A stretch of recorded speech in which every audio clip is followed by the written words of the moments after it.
Spoštovani gledalci in spoštovane gledalke, dober večer. 10. maja smo obeležili Svetovni dan možganske kapi, nocoj pa boste lahko o tej tematiki izvedeli veliko pomembnih in koristnih informacij tudi v sklopu naše oddaje Halo zdravnik. V veliko čast mi je, da se je mojemu povabilu odzval primarij profesor dr. Erih Tetičkovič, doktor medicine, svetnik, nekdanji dolgoletni predstojnik oddelka za nevrologijo UKC Maribor. Dober večer. Dober večer. Predlagam, da kar začneva pri možganski kapi, ki bo rdeča nit nocojšnje oddaje, pa bi vas prosila, da nam za začetek pojasnite, kaj pravzaprav pomeni ta besedna zveza, možganska kap? Glejte, če bi uporabil definicijo Svetovne zdravstvene organizacije, potem lahko rečemo, da je možganska kap v bistvu iznenadno pojavljanje enega zbira simptomov, ki so žilnega izvora in ki trajajo več kot 24 ur. Se pravi, žilna zadeva, možganska zadeva, nenadoma in traja več kot 24 ur. In kaj se pravzaprav takrat dogaja v naših možganih oziroma v našem telesu? Ja, kadar govorimo o možganski kapi, imamo pred seboj pravzaprav dve vrsti, dve obliki možganske kapi. Ena je tako imenovana ishemična možganska kap, ali po domače bi lahko rekli možganski infarkt, ki nastane zaradi pretočnih motenj v možganih, kar pomeni, da se en del žile ali zamaši popolnoma ali delno in del možganov ostane brez prekrvavitve, se pravi brez kisika, brez prehrambnih elementov, ki jih možgani nujno potrebujejo. Mi vemo, da možgani zdržijo brez kisika 3 minute do največ 4 minute, na kar seveda možganovina začne propadati. Torej, to je ena oblika, ali pa da se ta žila zamaši z strdkom, ki prileti iz srca pri določenih, kot bomo morda pozneje povedala, boleznih srca. Druga oblika je pa tako imenovana znotraj možganska krvavitev ali hemoragična možganska kap ali cerebrovaskularni inzult, kot strokovno rečemo, ali ICV. In tukaj pa gre za čisto drugi mehanizem. Tukaj gre pa za to, da v določenem trenutku stena ene možganske žilice ali žile poči in se kri izlije v samo možganovino. Tako da gre v bistvu za kot nekakšen hudournik krvi, ki pred seboj potiska, razmika možganske strukture. In to je seveda tako imenovani intracerebralni hematom za razliko od možganskega infarkta. No in tretja oblika je pa krvavitev med možganske opne oziroma pod mehke možganske opne, to je pa tako imenovana subarahnoidna krvavitev, do katere pa pride ponavadi takrat, kadar poči neka žilna anomalija, ki ji pravimo anevrizma. Ja. Tako, omenili ste torej 3 glavne veje, če lahko temu tako rečemo. Katera izmed teh vej pa je nekako najpogostejša? Ja, najpogostejša od vseh teh oblik, ki sem jih naštel, je zagotovo ishemična možganska kap ali tako imenovani možganski infarkt, ali encefalomalacija, kot se strokovno imenuje, se ti izrazi niso važni toliko. Dva mehanizma imamo. Eden je tako imenovana tromboza, to je aterotrombotična možganska kap. Ta nastane zaradi tega, ker se na sklerotično spremenjeni steni žile, bodi si, da je to izven glave, predvsem gre to za ožilje na vratu, ki napaja možgane, ali pa za ožilje znotraj glave, se pravi možganske arterije, da se v tej steni pričnejo zbirati trombociti, to so krvne ploščice, se naredi strdek krvi, ki vidno bolj oži ta lumen oziroma to svetlino žile, skozi katero teče kri, vedno manj krvi priteče v tisto področje, ki jo ta žila pravzaprav napaja. Posledica tega je, da trpi pomanjkanje kisika, kot sem že rekel, in če se ta zadeva ne rekanalizira oziroma da ne dobijejo možgani v zadostnem kratkem času dovolj krvi nazaj oziroma da niso več preskrbljeni, bodo propadli, pride do nekroze, razvije se infarkt, ki se nikoli več ne popravi. Za razliko od infarkta, ker pride do nekroze, pa je pri možganski krvavitvi drugače. Tam se pa kri pravzaprav lahko po nekem določenem času, potem ko je strukture možganov samo razmaknila, jih ni uničila, niso vse nekrotizirale. Ko se kri resorbira, če človek namreč preživi to akutno fazo, potem je tudi možnost, da to tkivo, ki je bilo razmaknjeno, ponovno prevzame funkcijo, zato je prognoza, kot pravimo, za restitucijo boljša pri krvavitvah, čeprav je smrtnost pri krvavitvah bistveno večja, kot je recimo pri možganskem infarktu. Kajti tisto, kar je propadlo enkrat, tisto nima več nobene šanse obnove. Možgani so nažalost organ, ki nima sposobnosti regeneracije. Kateri pa so tisti prvi značilni znaki, da lahko pomislimo, da gre za možgansko kap? Ja, zdaj ste me verjetno malce hoteli poprašati, kaj pomeni beseda grom. Danes se o tem veliko govori in je veliko tudi slikovnega materijala, ker imate z leve strani kot v akrostihu lepo napisano grom, z desne strani pa slikovno opredelitev, kaj to pomeni. Kaj je pravzaprav značilno? G.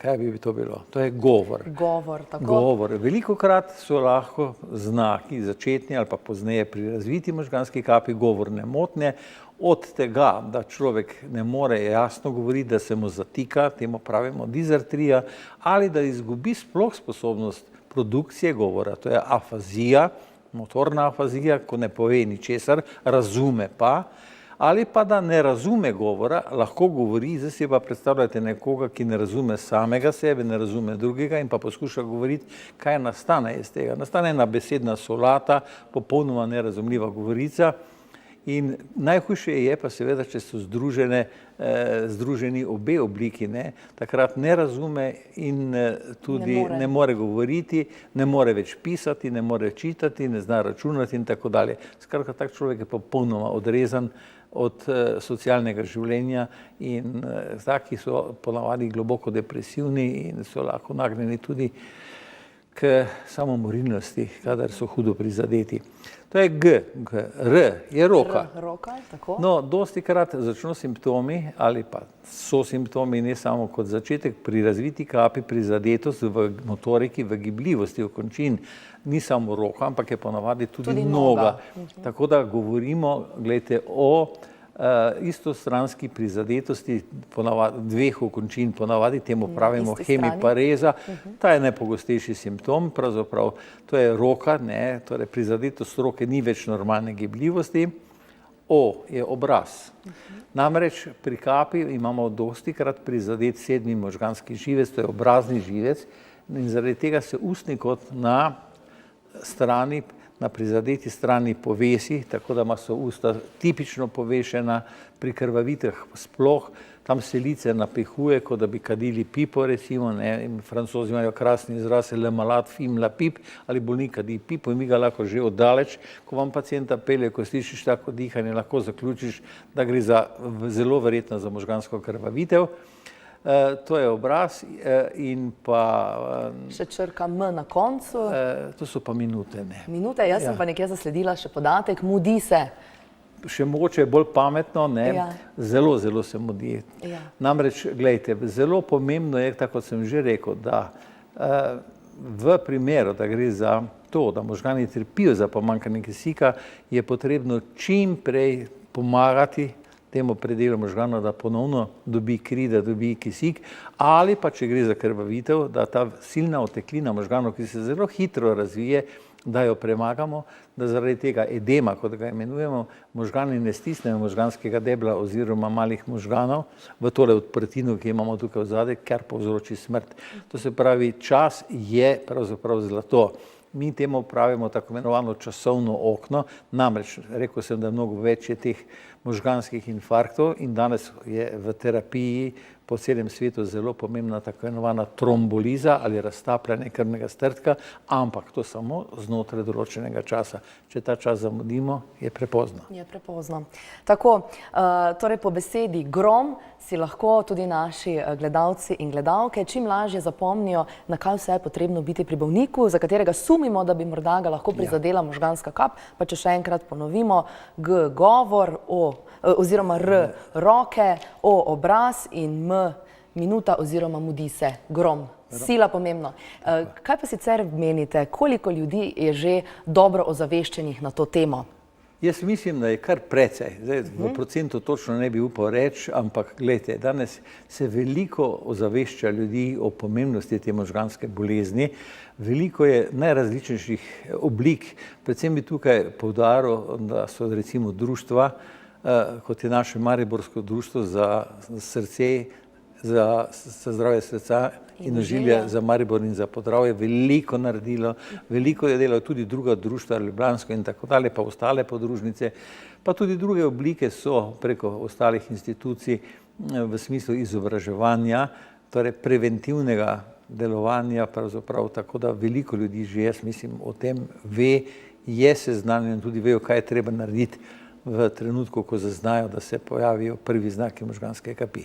Pa če se pri slednjih tudi mi dva malce ustaviva, torej, če se nam zazdi, da je človek doživel možgansko kap zaradi tega, ker smo preverili funkcije, ki ste jih že prej omenili, ki se skrivajo v pojmu grom, kaj je naša naloga? S čim bomo najbolj koristni? Kaj je potrebno narediti? Glejte, sami kot taki bomo verjetno zelo težko kaj pomagali, razen v primeru, da gre za težko obliko možganske kapi, da ne bomo takega pacienta pustili ležati na hrbtu, da se bo dušil, da se bo pravzaprav z lastno slino zadušil oziroma da jo bo aspiriral ali kakorkoli, položili ga bomo v položaj, kot pri koma položajih, to se pravi na bok. Osvoboditi moramo dihalne poti, če je recimo pobruhan. Dostikrat ti pacienti v začetku kapi bruhajo, predvsem pri krvavitvah. Torej, važno je, da osvobodimo, koliko pač lahko sami, dihalne poti, da ga namestimo v taki koma položaj in pa da čim prej pokličemo 113 oziroma reševalce, ker, kot sem rekel, časovno okno je sila pomembno. Kakorkoli smo ozaveščeni o tem, žal še vedno moram reči, da je recimo vsega tam nekje 8% takih, ki pridejo v prvih 3 urah, kar imenujemo časovno okno, do ustrezne ustanove, ker se lahko ta terapija sprovede. Tam kar dosti, recimo 60% jih pride šele po 6 urah, ostale pa šele po več kot po 6 urah, po 12 ali pa tudi celo naslednji dan in taki imajo potem mnogo manj šans za terapijo oziroma za okrevanje. Ja, kaj pa sicer, ko nekdo pristopi k človeku, za katerega domneva, da ga je zadela možganska kap, kaj menite? Ali v večini primerov vendarle znajo pravilno ravnati, se takoj spomnijo številke 112, se spomnijo na bočni položaj, ali se kdaj zgodi, da koga zajame tudi strah, panika, morda kdo raje zbeži proč? No, gotovo, tu pa tam že koga zajame panika, ko vidi sploh enega, ki je zelo hudo prizadet, pa prvi trenutek ne ve, ampak jaz mislim, da pa večina ljudi je danes toliko educiranih, da vejo, katero telefonsko številko oziroma da pokličejo reševalce, ki zelo važen podatek je, da se jim pa pove, kakšno je stanje takšnega pacienta, tako da znajo biti tudi pripravljeni in dostikrat se zgodi, da je potrebno od strani reševalcev reagirati na licu mesta, recimo, ga oživljati, začeti, preden pride do določene ustanove. To je treba te podatke točno, recimo, navesti, Da je potem vse skupaj lažje. In potem, ko enkrat takšnega bolnika ekipa nujne medicinske pomoči oziroma reševalno vozilo pripelje do bolnišnice, kaj se dogaja v nadaljevanju? Ja, lahko že zdravnik splošne medicine, ki je toliko vešč, ki takoj prepozna možgansko kap, pacienta direktno napoti na oddelek, kamor spada, se pravi na oddelek za nevrološke bolezni, kjer so kolegi oziroma ekipe najbolj vešče tovrstnega zdravljenja oziroma tretmana. Vkolikor njega pripeljejo na urgenco, na urgenci seveda prepoznajo to zadevo in jo takoj pošljejo na nevrološki oddelek. Torej, mi prvo, kar moramo narediti, je, da ohranjamo osnovne življenjske funkcije, to je najprej, hkrati pa tudi sprožimo celoten diagnostičen postopek. Mi si danes pravzaprav ne moremo zamišljati ene obravnave možganske kapi brez računalniške tomografije oziroma brez CT-ja. Čeprav klinično lahko sumimo, da gre za krvavitev ali da gre za infarkt, ampak CT je tisti, ki nam bo pokazal, ali je že razvit možganski infarkt, ali je v razvoju, ali pa gre za večjo ali manjšo možgansko krvavitev. Zakaj je to važno? Važno je zaradi tega, pa tudi ostale stvari laboratorijske, kar je potrebno, bomo naredili po protokolu, da se lahko ali odločimo, če gre za možganski infarkt, kot pravim, najpogostejšo obliko kapi, da začnemo lahko čim prej z tako imenovano trombolizo ali z raztapljanjem krvnega strdka. Če so že izraženi znaki samega infarkta, potem je to kontraindicirano. Ljudje so me dostikrat spraševali, ja, kako to, ta je lahko dobil, ne, to dragoceno obliko oziroma to metodo terapije, naš pa je ni mogel dobiti. Seveda ne, zaradi tega, ker nismo vedeli niti, kdaj je nastopila kap. Dostikrat se zgodi, da se razvijejo znaki možganske kapi po noči med spanjem, pa ne veste, od kdaj dalje, kako traja, koliko je časovno okno, dolgo je 3 ure ali je več, ali pa smo zamudili 3 ure, ker smo tako dolgo, no danes so celo podaljšali že na 4 ure tole časovno okno, ne. Tako da poskušamo to čim prej narediti, na kar seveda stavimo ta preparat, ki se daje v obliki infuzije, v začetku v obliki manjši odmerek, 10 ml dajemo v bolusu, to pomeni naenkrat, hitro, ostalo pa potem 1 uro teče v infuziji. No, moram reči, da sem sam doživel pred leti, ko smo začeli s to metodo, da so me poklicali oziroma so nas poklicali kolegi iz kardiološkega oddelka, kjer je en pacient doživel tako imenovani kardioembolični inzult, namreč zaradi motenj ritma oziroma obolenja za klopk srca je prišlo do strdka, ki je odfrčal možgane in se začepil kot klin v eno izmed možganskih arterij in je povzročil znake možganskega infarkta, kar smo ugotovili s pomočjo ultrazvoka takoj in smo začeli na licu mesta z raztapljanjem. Ko bi videli, kakšno veselje je to bilo, mi smo kričali, se veselili, ne vem več kako, ko je ta človek po 30 minutah tako rekoč prej popolnoma hrom po eni strani telesa in brez govora vstal in rekel, no najlepša hvala, se stresel kot kokoš, kot bi rekli, rekel, zdaj pa lahko grem nazaj oziroma lahko grem domov, ne. To so stvari, ki so res impozantne, ki so seveda fantastične, če le ne zamudimo oziroma če so pogoji izpolnjeni. Druge oblike, verjetno bo tudi kako vprašanje, ni samo ta tromboliza, imamo tudi druge možnosti, celo operativne posege, endarterektomije, kot temu imenuje, pa mogoče pozneje, če bo kaj o tem. Tako, o tem bova seveda govorila tudi v nadaljevanju naše oddaje. Sedaj pa je čas, da tudi vas, spoštovani gledalci in spoštovane gledalke, povabim, da nas pokličete v studio in mojemu nocojšnjemu gostu zastavite kakšno vprašanje na temo možganske kapi. Telefonska številka 02 620 3737 je tista prava, na katero nas lahko pokličete in prepričana sem, da boste dobili odličen odgovor na vaše vprašanje. Tako, midva pa, če nadaljujeva s pogovorom, omenili ste torej CT, laboratorijske preiskave, pa tudi ultrazvok. Je morebiti na voljo še kaj, s čimer si lahko pomagate pri samem diagnosticiranju? Ja, seveda je. Vsaka ustanova res nima CT-ja, čeprav danes po Sloveniji že kar veliko ustanov, ki razpolagajo. Pomaga nam lahko seveda tudi magnetna rezonanca, ampak vseeno se bolj oklepamo CT-ja, ker je prvič bolj dosegljiv, pa tudi zadosti informacij nam lahko da. Zelo fino bi bilo, da tako rečem, če bi lahko delali tudi žilne preiskave in mi jih dostikrat delamo. Predvsem delamo z neinvazivno metodo, to je z ultrazvokom, preiskujemo žile, predvsem vratne žile, ki napajajo možgane. Mi smo bili, moram se pohvaliti, v Mariboru prvi, ki smo v bivši Jugi, pa tudi v tem delu, pravzaprav jugovzhodne Evrope, začeli z tridimenzionalnim ultrazvokom, ki vam fantastično pokaže, pa ne bom zdaj tega kazal v knjigi, točno vam pokaže ne samo oblogo, ne samo strdek, tudi sestavo spremembe v takem plahu oziroma v strdku, ali se je utrgal, ali se ni utrgal in tako dalje. In vam seveda takšna diagnoza veliko pomaga pri odločanju o nadaljnji terapiji.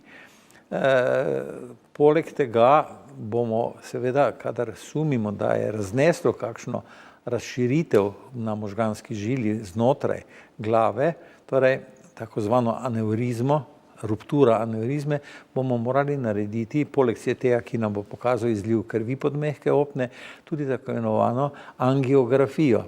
Včasih smo to delali tako, da smo vbrizgali kontrastno sredstvo in smo pač delali pod kontrolo rentgena, če si kaj videl ali ne, ampak s tem se da pa fantastično lokalizirati tako stvar in seveda potem tudi pravočasno odločiti za terapijo, ne, ali za operativno ali pozneje za endovaskularni poseg in tako dalje.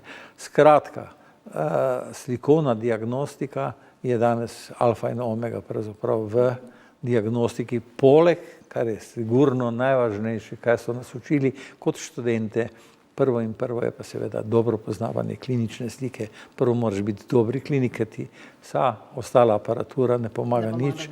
To je ravno tako, ker če bi imel najbolj sodoben avion, pa nisi pilot, pa ne znaš voziti, pa ti ne bo nič pomagal. Ne? Ja, res je tako.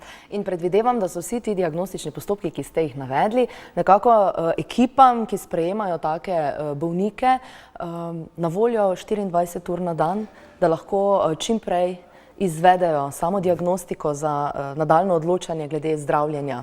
Glejte, mi smo pred leti bili veliko borbo za ustanovitev v Sloveniji tako imenovanih enot za možgansko kap. Ne, kjer je pravzaprav edini cilj, da se čim prej diagnosticira in čim prej sprovede terapija. Uspeli smo od nekih teh tako zvanih stroke unit, kot jih imenujejo, v Sloveniji ustanoviti oziroma na noge postaviti nekaj, za začetek Ljubljana, Maribor, Celje, kar je bilo zelo veliko v tistem času. Čeprav sem bil na obisku v Avstriji, pa so mi tam govorili o 30 do 40 enotah, ne, to seveda je popolnoma drugačen tretman in za bolnika mnogo več pomeni, kar se tiče njegove prihodnosti, kar se tiče rehabilitacije oziroma invalidnosti, je sigurno manjša, če pravočasno postopate. Ne. To so te enote za možgansko kap. Danes imamo tudi intenzivne terapije. V Mariboru smo pred leti tudi formirali tako imenovano nevrološko intenzivno nego, ni sicer terapija, pričakujemo, da bo nekega dne tudi terapija, sicer ne takšna intenzivna, kot jo imajo recimo internisti, ampak vse je nekaj podobnega, B ali pa druga kategorija, kakorkoli bi imenovali, ker seveda pomeni intenzivno obravnavo takega bolnika. Če se spomnim tistih svojih prvih začetkov, smo pravzaprav dajali luki vodo, kot se temu reče, dajali smo vodo, hipertonično glukozo in aminofilin smo dali, C-vitamin, pa kakšno injekcijo komplamina in s tem se seveda vse skupaj končalo. Torej razvoj je šel strahoten. Ja, uspehi so bili, veste, tako bom rekel, nas so učili, ne, en latinski pregovor bom povedal, medicus sanat, ne, medicus curat, natura sanat, ne, zdravnik pomaga, glih obratno. Narava ozdravi, ne. Narava pa zdravi, zdaj kako je šlo na račun enega pa drugega, sigurno je. To je tak skokovit napredek v obravnavi in pa seveda v terapiji, da si o tem takrat niti zamisliti nismo mogli, ne. Kamoli pričakovali take uspehe. Pa gledajte, kljub temu, da je šla sama diagnostika, sama terapija strahotno naprej, je pa še zmeraj možganska kap velik, ne samo medicinski, ampak socialno-ekonomski problem. Veliki strokovnjaki na svetu so izrazili pred leti strah, da če se bo takšen trend incidence, kot je v zahodnem svetu, tam je recimo incidenca tam nekje 200 na 100 tisoč prebivalcev, to je ogromno. Če se bo ta trend nadaljeval, da bomo doživeli leta 2022 epidemijo možganske kapi, no jaz sem prepričan, da je ne bomo doživeli, kajti vseeno smo se streznili, veliko se na tem dela in ugotavljamo že v nekaterih zapadnih državah upad tega trenda. V Sloveniji smo približno enako, kot je nekje evropsko povprečje in nekaj moram povedati, ne. Moški pogosteje obolevajo za možgansko kapijo kot pa ženske. Zakaj? Odgovora ne vem, zakaj narava temu tako naredila, ampak recimo, če vam povem recimo en podatek, ki sem ga zasledil, v Evropi je ta, sem rekel, incidenca, tale pojavnost v večini dežel Evrope je ta incidenca, sem rekel, 200 na 100 tisoč. Če zdaj vzamemo tega, moške je pri moških incidenca od 101 pa tam nekje do 239, od 200, ne. To se pravi, da pri ženskah je pa od 63 pa tam do 158 največ, to se pravi bistveno več moških oboleva za možgansko kapijo kot pa ženske, ne. Je pa nekaj. Moški prevladujejo tako pri možganskem infarktu kot pri krvavitvi. Kaj se je zadnja leta zgodilo, ne vem.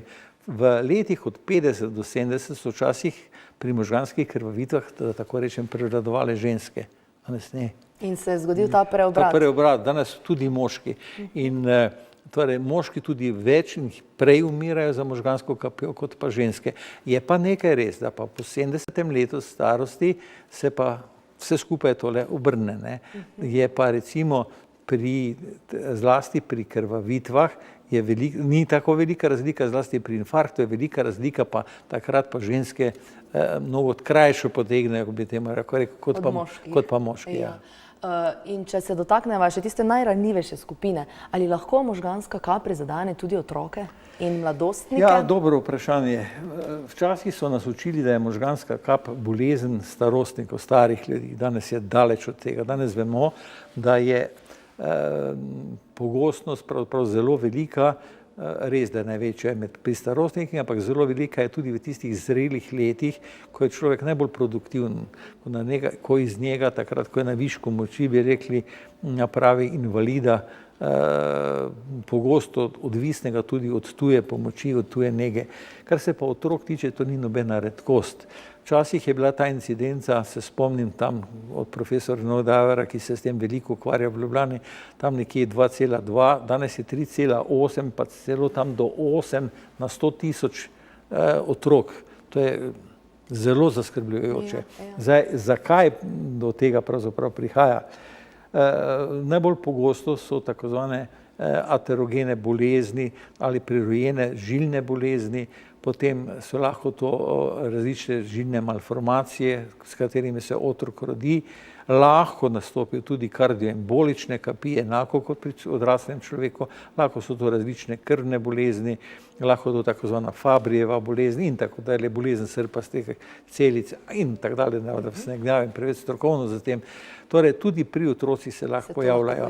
Pa še na nekaj bi opozoril, recimo pred leti, ko sem sam še bil aktiven, se spomnim tudi primerov, vsako leto smo jih imeli po kakšno mlado dekle, tam nekje 16-15 let, ko so začele tudi v puberteti razmišljati o spolnosti, ne da bi se s komerkoli posvetovale in kakršenkoli pregled naredile, so pričele nekontrolirano v tistih časih še dokaj ne čiste hormonsko kontracepcijo imati, estrogene, in je prišlo kot posledica tega je prišlo tudi do možganske tromboze, čeprav smo takrat tudi vedeli, da je na 100.000 primerov bil in smrtni primer zaradi pljučne embolije. Ampak žal, tako je bilo danes, hvala Bogu, tega ni več, ker so ti preparati čist nekaj drugega, kot je bilo. Olajšali. Zdaj pa, če dovolite, bi sprejeli en telefonski klic. Dober večer. Dober večer. Lepo pozdravljeni, kdo je z nami? Olga tukaj. Jaz bi oba dva v studiu lepo pozdravila in bi gospoda doktorja nekaj vprašala. Jaz sem namreč lansko leto doživela, da so me pripeljali, da sem šla v bolnico, ker nisem mogla dihati in sem bila zelo boga in so mi rekli, če bi 20 minut prepozen, pozneje pa še me ne bi bilo več. Ker imam pregosto kri in so me pol 1 uro pa pol pod infuzijo imeli in pa so me dali pa na opazovanje v bolnico in sem bila zelo boga in to se mi je pa še enkrat ponovil, sem ne v taki močni, tako da nisem šla pa zdravniku, ne, in me malo skrbi, kaj bi to bilo. Moja mama je imela trombozo tudi, oče je umrl za rakom na črevesju in jaz imam vse take probleme, imam notranje zunanje hemeroide, pa imam ožilje, mi je že 2-krat na nogi poknilo, da mi je ta kri špricala, ko iz tuša, da sem skoraj skrbavela, tako da imam več teh problemov in me zanima, kaj mi doktor svetuje, ker se pa zelo, zelo slabo počutim. Imela sem tudi pred 2 leti 2 deci vode na pljučih, to mi je hvala Bogu ena rekla, da ne si kupim gobo rejši, sem si pa s tem pozdravila to, ko bi morala tudi v to polčico v bolnico iti. Tako da imam, a veste, mene prav zdravnica, vas mora vprašati, kaj vam ni, ne kaj vam je, ker jaz imam res invalid 1. kategorije in sem zelo bolana. Hvala lepa za vaše vprašanje. Bi lahko kaj pokomentirali? Pokomentiral bi lahko, seveda konkretnega nasveta ne morem dati, ker gospa je povedala več stvari, o katerih pa seveda lahko samo razmišljam. Zdaj, tisto, kar je bilo 20 minut, če bi pozneje prišla, je vprašanje, kaj je bilo. A je šlo za akutno odpovedovanje srca, pa je da zaradi tega težko dihala, ali je šlo za preveliko število rdečih krvnih teles, eritrocitov, ne vem, tega podatka ni, ali je šlo za tako zvano hemokoncentracijo, torej prevelika zgostitev krvi, ali gre za preveliko število trombocitov, torej nagnjenost k trombozi in tako dalje. Vsekakor en dober internistični kompleten pregled, vključno z laboratorijem in pa kardiologom, seveda bi se trebalo posvetovati. Kar se pa tiče teh sprememb na nogah, predvidevam, da gospa govori o varicah oziroma da govori o venskih spremembah. To ožilje z možgansko kapjo pravzaprav nima kaj dosti povezave, to pravi tudi, kako je kri tekla, to zdaj iz arterij sigurno ni teklo, ampak je teklo verjetno iz razširjenih ven na nogah. Kar se tiče preventive kapi, vsekakor en dober posvet, najprej pri internistu, kompletna laboratorijska obravnava, potem bo pa že internist dalje napotil, če bo potrebno tudi do nevrologa. Tako, hvala lepa za vaš odgovor. Mi bomo pa sprejeli še en telefonski klic. Dober večer. Pozdravljeni. Kdo je z nami? Dober večer. Ja, dober večer. Izvolite zastaviti vprašanje. Sem Petro. Ja, ste. Kar izvolite, vas poslušamo. Doktor Tetičkoviča zelo lepo pozdravim, ker ne vem, kako bi ga imenoval, ker ima toliko teh nazivov in je pravi specialist. Mene je imel že parkrat prek in sem prezadovoljen in se mu najlepše zahvaljujem za vse, kar mi je naredil. Mi se pa najlepše zahvaljujemo vam, da ste nas poklicali in izrekli te besede za našega nocojšnjega gosta. Hvala lepa. Tako, tudi vi, če imate kakšno vprašanje, nas lahko pokličete 0262 nocojšnja oddaja poteka v živo in z veseljem bomo sprejeli vaš klic na temo možganske kapi. Dokler pa klica ni, predlagam, da nadaljujeva z najinim pogovorom.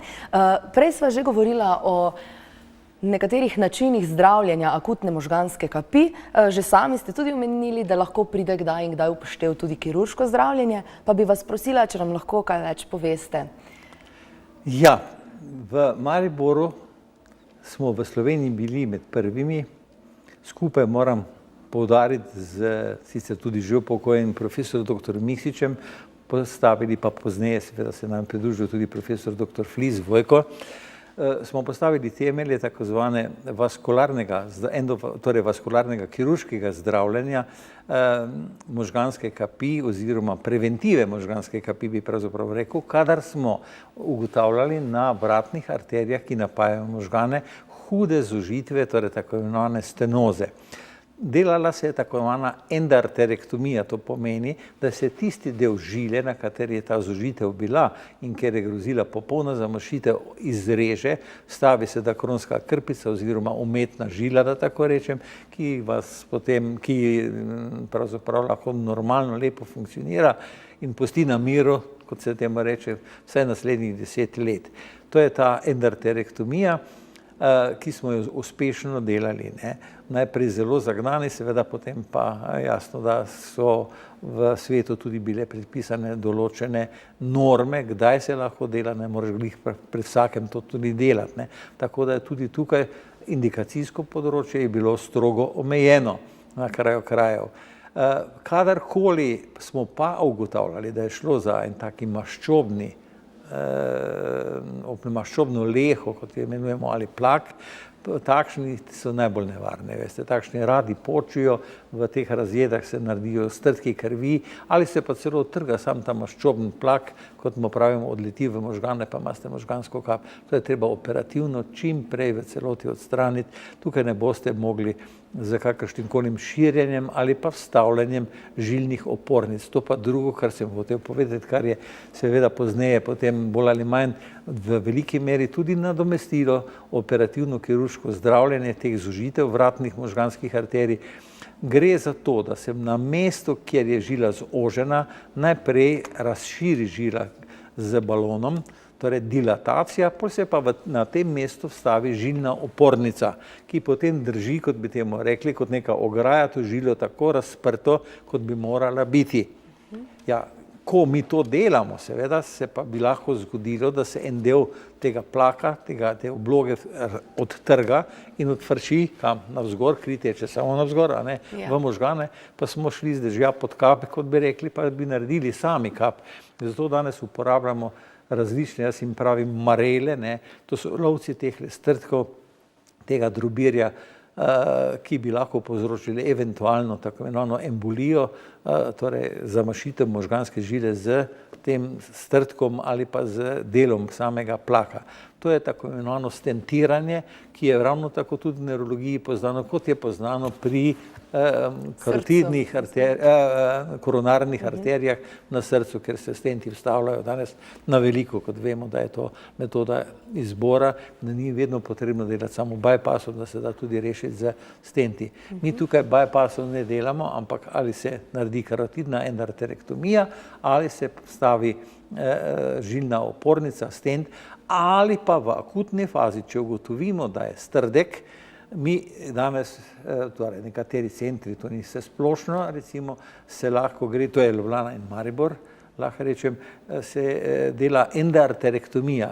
Gre se za posebnim takšnim pripomočkom kirurškim, ker se ta strdek izvleče iz določenega segmenta žile in se žila ponovno rekanalizira, postane ponovno prehodna.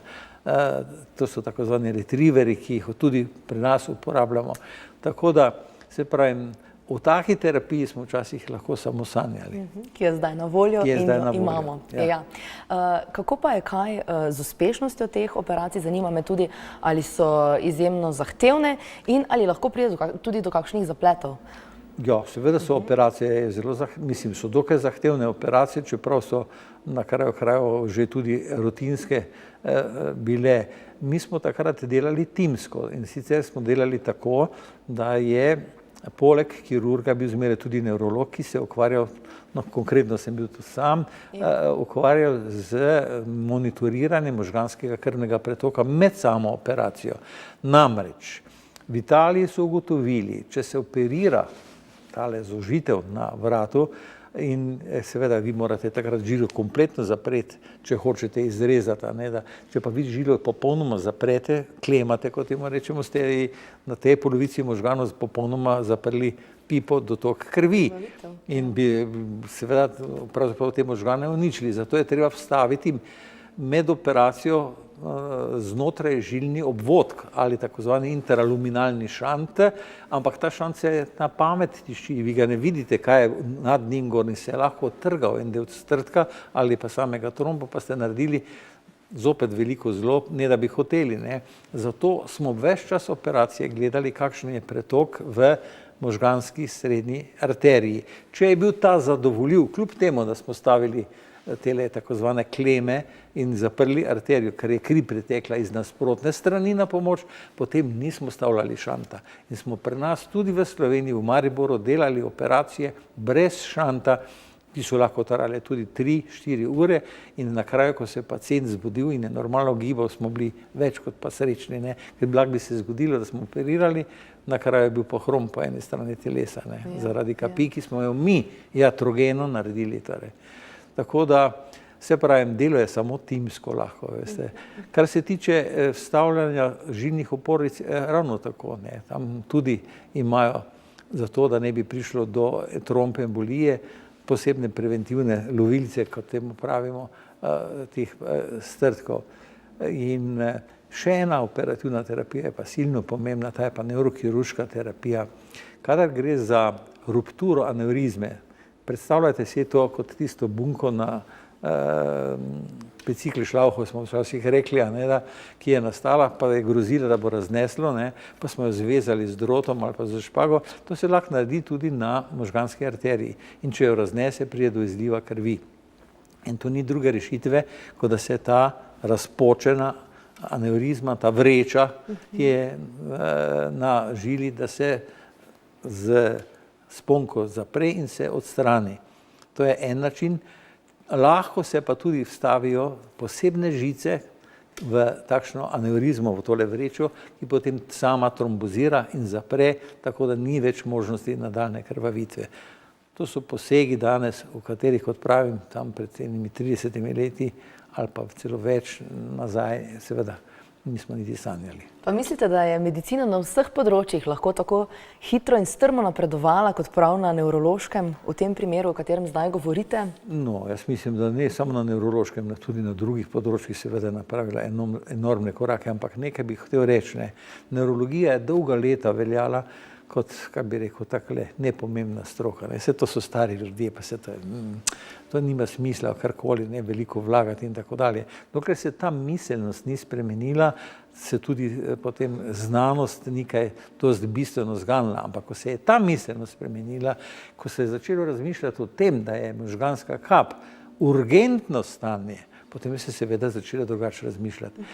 Leta nazaj vem, da smo se borili, da smo dobili priznanje statusa urgentnega stanja pri takozvanih, o tem še nisva rekla nič, takozvanem prehodnem ishemičnem možganskem napadu ali takozvani tranzitorni ishemični ataki ali TII. Kaj to pomeni? Zgodi se, da se človek zjutraj zbudi, pa bi se rad obril, pa ga roka ne uboga, nekako mu ne gre, pa hoče nekaj povedati, pa nekaj je cla, mumlja in tako dalje, ima povešena usta, pa roka mi je zaspala, verjetno sem slabo spal in tako dalje. Znam bagatelizirati takšne simptome. In po nekaj urah to samo od sebe izgine. Torej, to so takozvani prehodni napadi ishemični, ki so opozorilni znak, da se nekaj dogaja. Da se bo preko sled zgodila tragedija, ki pravimo možganska kap. In takšno stanje, tranzitorne atake, je treba vzeti smrtno resno kot urgentno stanje. Treba čim prej obdelati pacienta, dokler še ni deficita, dokler ni hrom ali dokler še lahko govori, pride do vzroka in ga takrat začeti takoj zdraviti. Ne pa čakati, da bo prišlo do dejanskega definitivnega stanja, ki mu pravimo kap. Jaz to pravim v športnem žargonu. Tranzitorna ishemična ataka je rumeni karton pred rdečim, pred izključitvijo. Ja. In kako so pa kaj ljudje ozaveščeni na tem področju? Dovolj resno jemljajo te zadeve? Mislim, da se je tu miselnost bistveno spremenila. Včasih sem rekel, so to dokaj bagatelizirali, niso kar dokaj resno jemali. Danes so v tem že kar dokaj poučeni in mislim tudi kolegi, mlajši kolegi o tem dosti vedo, tudi na fakulteti, kjer predavam jih o tem, veliko učimo pa na vajah in tako dalje, kaj pomeni ena taka TIA, tako da ti zdravniki, splošni zdravniki tudi veliko vejo o tem in ga takoj urgentno pošljejo. Kako dolgo pa se lahko pojavljajo ti simptomi, preden Glejte, to je čisto različno, lahko se pojavi samo enkrat ena tranzitorna ishemična ataka, vem pa za primere, ko se je to pojavljalo, da je imel ne vem koliko, število bi težko rekel, nekaj takih napadov. Glejte, vi imate takozvani kardiotrombogeni, kardiotrombogeno ali pa kardioembolično, še boljše, možgansko kap, kjer strdek krvi ne nastane v žili, ki jo je zamašil na tem mestu, ampak je nastal v srcu. Pri obolenju srčnih zaklopk, še pogosteje pa pri danes vse pogostejših motnjah srčnega ritma, ki jih imenujemo atrijska fibrilacija, ko predvori neenakomerno utripajo, se lahko v atriju ali v predvoru se lahko napravi strdek krvi in pri enem normalnem iztisku krvi pride v levo srce, pa iz levega srca pol odfrči seveda v aorto, pa po žilah v možgane in nastane možganska kap, ki je pravimo kardioembolija. To se lahko ponavlja, ker imamo tako imenovane paroksizmalne atrijske fibrilacije, pa jih je nekaj šlo skozi, pa sploh niso vedeli, zakaj gre. Pri permanentnih je pa še ta verjetnost še morda toliko večja. Danes imamo, hvala Bogu, cel kup zdravil, s katerimi lahko te motnje ritma zdravimo uspešno. Včasih so bili to preparati, ki so bili dokaj diferentni, ker je lahko prišlo do hudih krvavitev, če ste ga imeli, ampak s tem smo v bistvu starjevanje krvi preprečevali, ne. Spomnim se marevana ali kumarinskih preparatov, danes imamo eno celo plejado novih zdravil, ki so mnogo manj nevarna in jih bolniki radi jemljejo, oni so se pa bali zelo. No, to so dobre novice. Sicer pa predlagam, da sprejmemo še en telefonski klic. Dober večer. Dober večer. Lepo pozdravljeni. Izvolite. Lep pozdrav, Daniela, pri telefonu. Veste, kaj mene pa zanima? Jaz imam večkrat problem, če se sklonim, me tako zapeče notri v glavi. In to sploh zadaj notri za očmi. Kaj je to vzrok, ali je to za... Ne vem, v glavnem me večkrat zaskrbi, no. Hvala lepa za vaše vprašanje. No, na osnovi tega podatka, da nekaj zapeče za očmi, bi težko rekel, da je to kakršenkoli predznak možganske kapi. Možnosti je seveda veliko več. Kaj bi to bilo? Dobro bilo najprej seveda razčistiti strani okulista to zadevo, kaj je z očmi vse v redu, ali je z vratno hrbtenico vse v redu in tako dalje. Zagotovo to, da zapeče za očmi, težko bi rekel, da je to predznak, opozorilni znak možganske kapi. Drugo bi bilo, če se bi istočasno s tem pa pojavljala tudi kakšna motnja vida, zameglitev vida ali pa celo izguba vida na tem očesu, takrat, ko zapeče, to je pa tako zvana amauroza, amaurosis fugax, ki pa pol sama od sebe izgine, ta pa je lahko opozorilni znak, samo gospa o tem ni rekla nič, samo da zapeče. Če bi pa bila to zameglitev vida, pa je potem to tako zvana tranzitorna ataka v bistvu. Hvala lepa za vaš odgovor. Morda bo pa tudi naša gledalka v bodoče še bolj pozorna in bo ugotovila, da je še kaj drugega temu pridruženo.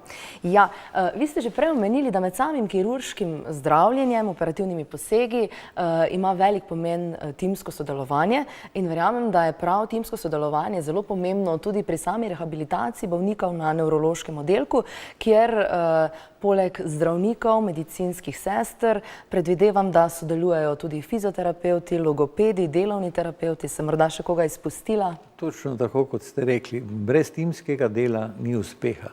Ni samo zdravnik tisti, ki je zaslužen za uspeh, daleč od tega. Brez tima ni nobenega uspeha.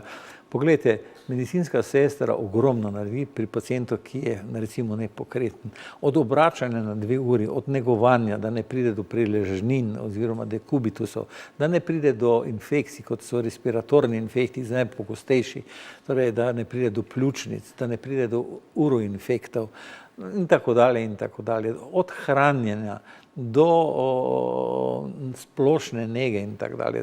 To se pravi, to je vloga sester, je izredno, oziroma negovalnega kadra je izredno pomembna. Da ne govorimo o fizioterapevtih, brez njih si ne moramo sploh predstavljati rehabilitacije. Začenši od prvega trenutka možganske kapi je treba začeti za fizioterapijo. Ne šele pol, ko je že, ne vem, minilo nekaj dni ali pa celo nekaj tednov. Namreč prizadet ud je treba spodbujati najprej pasivno, seveda, če je popolnoma hrom, k gibljivosti, pozneje pa vedno več tudi, ker tudi tisti minimalni začetni aktivni gibljivosti pa vedno večji. Tudi če se gibljivost ne popravlja, je fizikalna terapija še kako pomembna, predvsem razgibavanje sklepov, da ne zatrdijo, da ne postanejo rigidni, ker pozneje, ko pride do spastičnosti, potem je to sila neprijetno, prvič je boleče, drugič je nemogoče to razgibati in da to preprečujemo, je tu fizioterapija sila pomembna. Omenili ste logopeda, brez njega si tudi ne moramo predstavljati rehabilitacije bolnika, ki je govorno prizadet, a ne da. Potem klinični psiholog, še kako pomemben. Velikokrat imate opraviti tudi z tako zvanim kognitivnim upadom, torej z upadom mentalnih funkcij pri človeku, ki ga je zadela možganska kap. Imamo posebno obliko možganske kapi, kjer ni neki velik infarkt, ampak imate več majhnih infarktov po celi možganovini. Temu pravimo status lacunaris, lakunarni inzult, ki se dostikrat kaže ravno za tako imenovanim kognitivnim upadom. Ti ljudje izgubljajo mentalne funkcije, začenši od spomina do sposobnosti hitrega, fleksibilnega, abstraktnega, kakršnega koli mišljenja, zaključevanja in tako dalje. In seveda jim je treba pomagati. Da ne govorim tudi o razpoloženjskih motnjah, ki so zelo pogoste lahko pri kapi, predvsem v smislu depresivnosti, tesnobe, anksioznosti. Tako da so še kako potrebni. In na kraju tudi socialna terapija v današnjem času, še kako. Ima tudi zelo velik pomen. Pa še kako. Ja. Kaj pa sama rehabilitacija bolnikov po možganski kapi? Verjetno je odvisna od posameznika, pa vendarle, ali obstajajo neki splošni okviri, kako dolgo običajno traja bolnišnična oskrba, pa potem zdravljenje doma oziroma okrevanje. In še to me zanima, če bolnikom po preboleli možganski kapi pripada tudi zdraviliško zdravljenje. Zelo dobro vprašanje, zlasti z ozirom na današnje stanje v našem preljubem zdravstvu. Takole bom rekel, po podatkih, ki jih imam, je poprečno ležalna doba zdravljenja, torej v bolnišnici pri infarktu tam nekje okrog 26,3 dni, 23, pa še nekaj je pri možganski krvavitvi, pri subarachnoidnih krvavitvah je tam 11,4 dni, pa enako pri tranzitornih ishemičnih atakah, kar mi ne gre skupaj, ta bi moral biti v 2 dnevih kompletno obdelano. To je bistveno prekratek čas za eno rehabilitacijo pacijenta, ki ima en težji inzult, recimo tam 26 dni po enem infarktu. Naj vam za primerjavo povem, da je recimo takšno eno splošno obdobje rehabilitacije v Kanadi je 3 do 4 mesece. Mi o tem lahko samo sanjamo. Pri nas gre čim se da, čim prej, zato da lahko pač sprostimo mesto za novega pacijenta, človek oziroma bolnik gre v domačo nego, kjer naj bi se nadaljevalo z fizikalno terapijo. Zdaj si predstavljate, koliko je tu možnosti, kako tu svojci sami obvladajo, koliko je pacijent pripravljen, dovoli in tako dalje. Patronažne sestre na domu tudi ne zmorejo vsega tega. Napotitev v zdravilišče, kje so tisti časi, ko so pacijenti po možganski kapi lahko, ni bilo nobenih problemov, dobivali, oziroma je bilo skoraj pravilo, da tako rečem, da so lahko šli v zdravilišče. Danes samo v izjemnih primerih. In še to predvsem taki, ki so perspektivni, predvsem mladi pacijenti, ker jim je pač treba poskušati. Takšni, ki imajo dokončno jasen deficit, pri katerem ni pričakovati bistvenega izboljšanja, taki niti podrazna nimajo šanse. Naj samo omenim pa, da v Univerzitetnem rehabilitacijskem inštitutu Soča v Ljubljani, kjer naj bi bil torej najvišji center rehabilitacije, uspemo samo kakšnega posameznika na leto spraviti, tako da teh šans ni veliko. Tako zelo so zaprta vrata. In za zdravilišča, žal pa tudi za vrhunske rehabilitacijske centre. Torej upamo lahko, da se bo tudi na tem področju kaj izboljšalo. Če dovolite, bi pa zdaj sprejeli še en telefonski klic. Dober večer. Ja, lep dober večer. Kličem s Primorske. Izvolite. Poslušam vašo temo in bi imela vprašanje za gospoda zdravnika, če je nevarna kap tudi za tiste, ki imajo nizek pritisk, ne samo visok. Hvala za vprašanje. Ja, torej posplošiti pa reči nekdo, ki je hipotonik, to se pravi človek z nizkim krvnim pritiskom, da je v enaki meri izpostavljen nevarnosti možganske kapi, seveda bi bilo nemogoče trditi. Včasih so govorili o tem, oziroma še vedno govorimo, da je visok krvni pritisk tihi morilec sodobnega človeka. Torej mnogo bolj rizičen je visok krvni pritisk kot pa nizek krvni pritisk. Če pa je seveda ob tem nizkem krvnem pritisku so prisotni še drugi dejavniki, ki bi lahko privedli do možganske kapi, seveda potem je tudi neke vrste dejavnik tveganja za tole, torej bistveno manj pa, kot je recimo izrazita arterijska hipertonija, zlasti taka, ki je neredno zdravljena oziroma velike oscilacije v krvnem pritisku, najprej zelo visok, pa potem pade na nizek pritisk, ali pa tako imenovano jemanje zdravil antihipertonikov po občutju. Kadar imam visoki pritisk, pravijo, takrat vzamem, to jaz to čutim, kadar ga pa nimam, pa ne vzamem. Ja. Tudi predoziranje, recimo, ko zapada v hipotonijo, to, kar gospa pravi, da ima nizek pritisk, ne vem, jemlje hipertonično sredstvo ali ima a priori nizek krvni pritisk, tudi to seveda ni zaželjeno, daleč od tega. Pa obstajajo kakšne preventivne smernice, kaj lahko naredimo mi sami v izogib tveganju za možgansko kap? Glejte, če bi začela govoriti o dejavnikih tveganja za možgansko kap, potem bi lahko rekla, da so določene stvari, na katere ne moremo nič vplivati. To je prvič spol, to je prvič starost, neizbežno. Študije so celo pokazale, da obporodna telesna teža vpliva na tole. Tisti, ki so ob porodu nizke porodne teže, tisti so bolj izpostavljeni nevarnosti kapi. Tu nimamo kaj vplivati. Potem imamo skupino drugo, to so dejavniki tveganja, ki jim pravimo bolezni.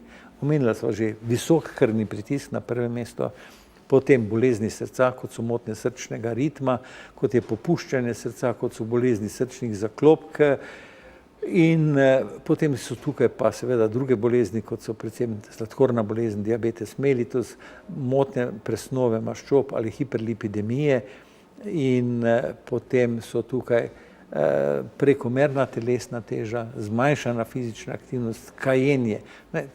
Kadarkoli me kdo vpraša, kako je zdaj s cigareti, ne pustim kajenje. Glejte, dokazano je za študijo, da opustitev kajenja zmanjša tudi po tolikih letih nevarnost za pojavo možganske kapi tudi do 50%. Tako da nikoli ni prepozno. Nikoli ni prepozno. Samo potrebno se je zares Ja, malo odločiti. volje je treba, pa se zares. Morda ob koncu še beseda o viziji. Kaj menite? Kaj nas čaka v prihodnosti na to temo? Po vsem tem, kar sem povedal, o tem enormnem razvoju medicine na področju vaskularne nevrologije, kot imenujemo to področje, pričakujem še nadaljnji razvoj, še boljše rezultate, torej veliko hitreje obravnavo takšnega pacienta, tudi sodobni načini, ki se že nakazujejo, pa katerih zdaj ne bi pač govoril, so že na vidiku, tako da tako v diagnostičnem, verjetno v samem postopku ne bomo kaj dosti veliko pripomogli, zelo pa mislim, da se bo še v terapevtskih pogledih dalo kaj spremeniti oziroma izboljšati pravzaprav, ker jaz mislim, da smo en že določen nivo in plato smo že tako dosegli v sami terapiji. Seveda je pa odvisno, zopet govorim o času in pa o naši zavesti, o tem, kakšna bolezen nevarna je pravzaprav možganska kap. Tako. Ob koncu se vam iskreno zahvaljujem, ker ste si vzeli čas, ste z nami podelili veliko pomembnih, koristnih informacij, tudi primerov iz vaše prakse. Dovolite, da vam tudi čestitam za dolgoletno in nadvse uspešno kariero na tem področju. Prav vsi smo vam hvaležni, ker nikoli ne vemo, komu bo lahko to kdaj morda celo rešilo življenje. Hvala lepa. Hvala tudi vam. Tako, spremljali ste oddajo Halo zdravnik, ki smo jo tokrat posvetili možganski kapi. V studiu sem gostila primarja profesorja doktorja Eriha Tetičkoviča, doktorja medicine, dolgoletnega predstojnika oddelka za nevrologijo UKC Maribor. Že sedaj pa vas prijazno vabim tudi k ogledu naše prihodnje oddaje, ko bomo govorili o minimalno invazivnih operacijah za odpravo bolečine v križu.